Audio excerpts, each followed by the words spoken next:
Hello boys and girls, welcome back to my session. आज मैं आपके लिए एक बहुत शॉर्ट एंड क्रिस्प सेशन लेके आई हूँ जहाँ पे I will discuss a question from parajumbles. I am sure आप इतने स्मार्ट एस्पिरेंट्स हो कि आपने सब कुछ पढ़ लिया होगा, what are parajumbles, what are reading comprehensions.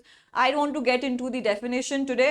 I will just do a short video where I am discussing one of the questions that appeared in CAT examination हमारे पिछले सालों में, so that you know that how the parajumble looks like. Now, what is parajumbles for the people who are starting now? It's okay. Just chill. I am here for you.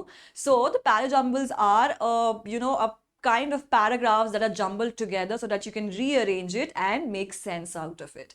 ठीक है? So here is a question where it is written while you might think. While you might think का मतलब क्या होता है? जब तक आप सोच रहे हो.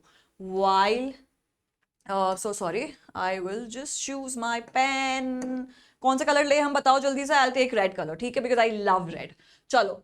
While you might think, आप तरीके से सोच रहे हो, that you see or are aware, that you see, कि आप देख रहे हो कोई चीज या आप अवेयर हो, आपको जानकारी है उस चीज की, you have some idea or information about it. सी देख रहे हो और आपको जानकारी है ऑफ ऑल द चेंजेस क्या होती है? जो चेंज आपके डेली लाइफ में हो रही होती है, वॉट एवर आप आज उठ रहे हो, शाम ढल रही है, सुबह आ रहा है, all this is a part of change in your life. ठीक है? Changes that happen in your immediate environment. Immediate environment का क्या मतलब होता है? मतलब कि आपके आसपास जो इन्वायरमेंट है, जो कुछ भी जैसे मैंने कहा कि आपका दिन शुरू हो रहा है, सूरज आ रहा है, चांद आ रहा है, all this is part of your environment. गाड़ियां चल रही हैं, you are going to office, you are coming from college, all this is your immediate environment, जहां पे जल्दी जल्दी सब कुछ चेंज हो रहा है. Everything is changing around you, हर स्टेप पे, हर सेकेंड पे, ब्लिंक ऑफ एन आई पे. ठीक है? There is simply too much, simply बहुत आसानी से, there is simply too much information. Information का क्या मतलब होता है? कोई भी जानकारी या कोई भी आइडिया, कोई भी इंफॉर्मेशन जो आप तक पहुंच रही है. ठीक है? There is simply too much, बहुत ज्यादा, टू मच. ठीक है? मच को प्लस प्लस कर लो, इतनी इंफॉर्मेशन है आपके लाइफ में एवरीडे बेसिस पे. ठीक है? मैं क्यों कहती हूँ कि न्यूज़पेपर्स पढ़ो? क्योंकि उसमें इतनी सारी information, you just don't have to go anywhere else. You can just pick up that newspaper and read any section. आप अगर पूरे दिन में वो न्यूज़पेपर खत्म कर लोगे तो आपके पास बहुत सारी इंफॉर्मेशन होगी. ठीक है? Too much information for your brain to fully process everything. इतना छोटू सा तो ब्रेन है हमारा, उसमें भी इतना कुछ डाल देते हैं लोग, और इतनी सारी इंफॉर्मेशन, इतना सारा ओवर थिंकिंग. आजकल के जनरेशन में ओवर थिंकिंग, एंजाइटी इतना हो गया है कि the information that are passed on are so much to take it in. मतलब सब कुछ नहीं आ रहा है, फिर भी हम लिए जा रहे हैं, फिर भी लिए जा रहे हैं. It is too much for our brain.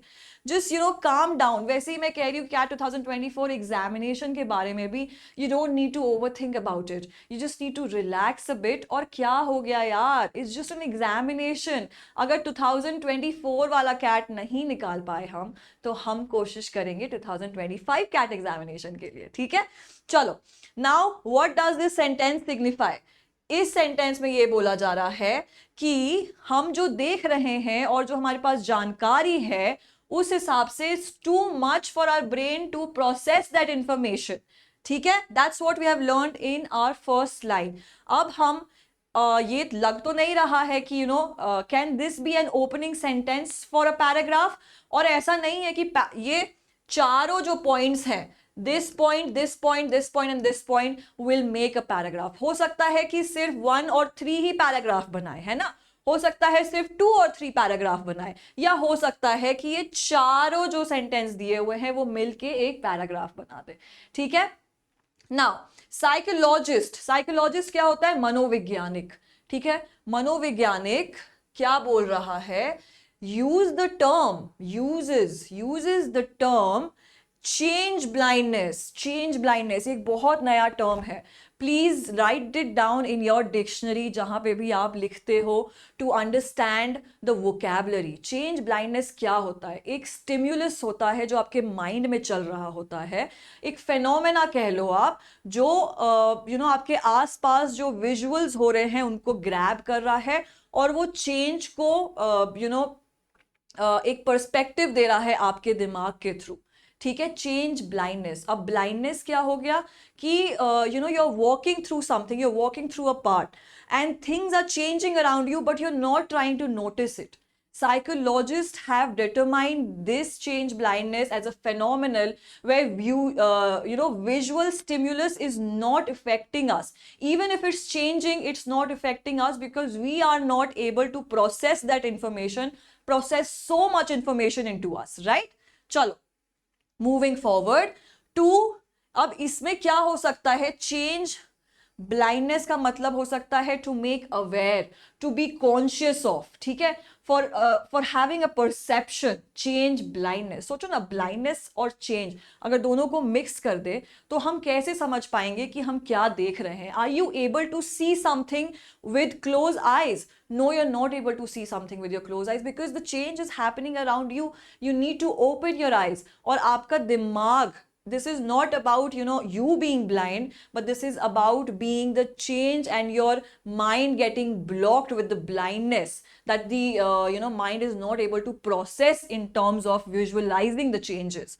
ठीक है, to describe, psychologists use the term change blindness to describe this tendency, change blindness का tendency of people to be blind to changes though they are in the immediate environment. क्या बोल रहा है? Psychologist uses this term change blindness to describe this tendency of people to be blind to changes though, मतलब to be blind to changes even if they are in immediate environment.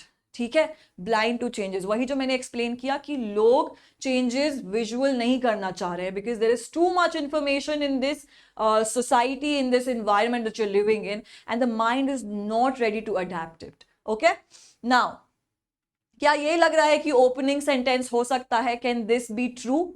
It can be true, may be.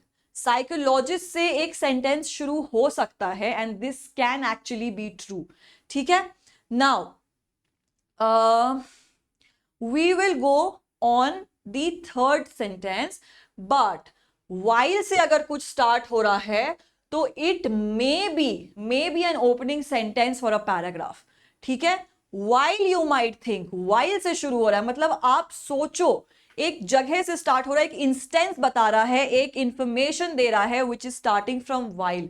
अब psychologist, this can also make a pair, तो हम यहाँ पे एक विंग लगा देंगे, यहाँ पे भी एक विंग लगा देंगे।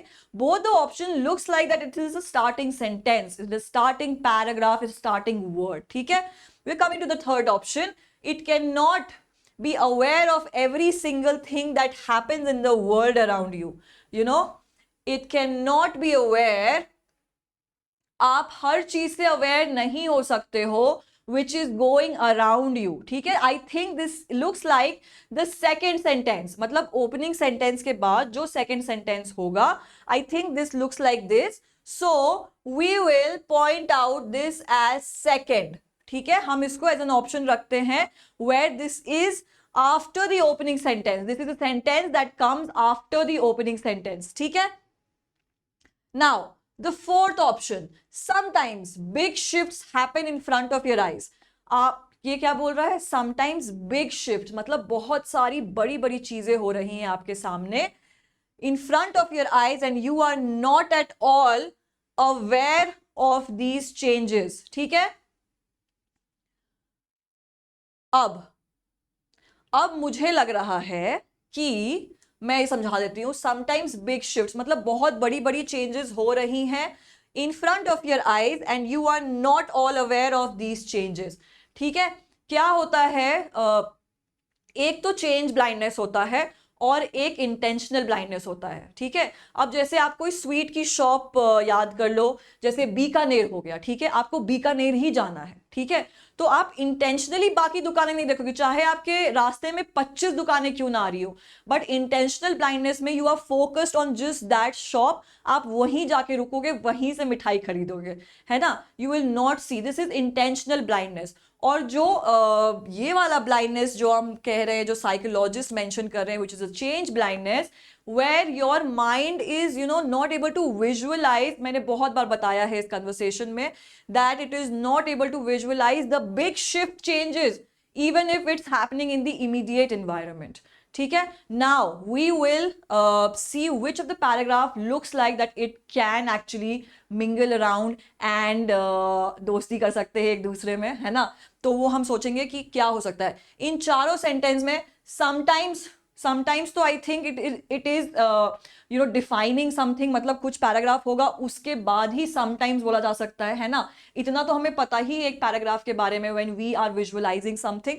तो I think this can be the opening sentence where it is saying while you might think. ठीक है, शुरू ही स्टोरी यहां से हो रही है कि आप, हो सकता है कि आप जानते हो, है ना, तो हम ये रखते हैं while you might think is the first option of the paragraph. ठीक है, अब what can be the second option that you think will be suitable for the second option? Psychologist uses the term, ये भी हो सकता है, अब हम ऐसे डिवाइड कर लेते हैं कि मे बी टू से भी स्टार्ट हो सकता है, टू से भी स्टार्ट हो सकता है, but will just keep is an option. ठीक है, now it can not be aware of every single that happens in the world around you. ठीक है, there is simply too much information. अब ये जो इंफॉर्मेशन है, ये it can not be aware of every single situation बोल रहा है। ठीक है, तो इसके बारे में ही ये बात कर रहा है, क्योंकि साइकोलॉजिस्ट और sometimes it is I think related, may be अगर हम इसे ओपनिंग सेंटेंस बनाते तो हो सकता है कि उसके बाद हमें ये समझ में आता कि sometimes big shift happens in front of the eyes is describing about the change blindness. ठीक है, बट आई थिंक अगर ये it can not be aware of every single thing that happens in the world around you is coming after immediate environment, this can be actually the second option that we think is correct. ठीक है, now we will now see this. Psychologists use the term change blindness to describe this tendency of people to be blind to changes, this can be one of the options, one of the opening options. और इसके बाद लिखा है sometimes big shifts कहां से लिखा है, where there is दो, ठीक है, ब्लाइंड टू चेंजेस तो हो ही रहा है एनवायरमेंट, बट वो भी लिख रहा है कि हो सकता है कि आप इतने इमीडिएट चेंजेस से वाकिफ नहीं हो पा रहे हो, फिर भी there are big shifts that are going on. So I think that this can also be a good option where 2 and 4 can be the opening sentence, and these two can be an actual paragraph, and these two can be an actual paragraph, but we need to, because we need to decide on the proper sequencing of the order of the sentences. We think that 4 numbers as you answer, we have to answer in 4 numbers. We don't have to divide it like 2 and 2. We have to give a sequence answer where this paragraph looks good. Okay? Now, okay. So, sometimes big shifts happen in front of your eyes. ठीक है? तो हमने 3 तक आया, it can not be aware of every single thing that happens in the world, okay, sometimes big shift. अब world में जो कुछ भी हो रहा है उसके आगे आप क्या जोड़ोगे, समटाइम्स बिग शिफ्ट, बिकॉज हमने वर्ल्ड की बात कर ली, that there are things that are happening in the world around you, but the big shifts happening in front of our eyes are not all aware of these changes. ठीक है, so I think the 4th option will be the correct one after the 3rd. Okay, now the closing sentence में क्या बोल रहा है, it is coming to a conclusion where the psychologist uses the term change blindness. आप देख रहे हो कैसे ये सीक्वेंसिंग बढ़ी है, जहां पे पहले इमीडिएट चेंजेस के बारे में बताया गया है, it is too much to process. उसके बाद बताया गया है कि हमारे आंखों के सामने चीजें होती हैं but we do not notice it. उसके बाद बताया गया है कि big shifts are happening but our eyes are not able to process it. Okay, and now the psychologist is telling why all this was happening, because there is a term called change blindness to describe this tendency, all of this tendency, and the psychologists have told us that people to be blind to changes though they are in the immediate environment. You understand? This is how the paragraph looks like. ठीक है? 1, 3, 4, 2. This is how the paragraph will look like. ठीक है? I hope you understood this. This was a very interesting example. मैं ऐसे ही examples लेके आपके पास आती रहूंगी and you will understand how these parajumbles or reading comprehensions work like. Thank you so much for watching. I hope you enjoyed this session. Please like, subscribe and press the bell icon so that you get the notification whenever you come to my channel. Thank you so much.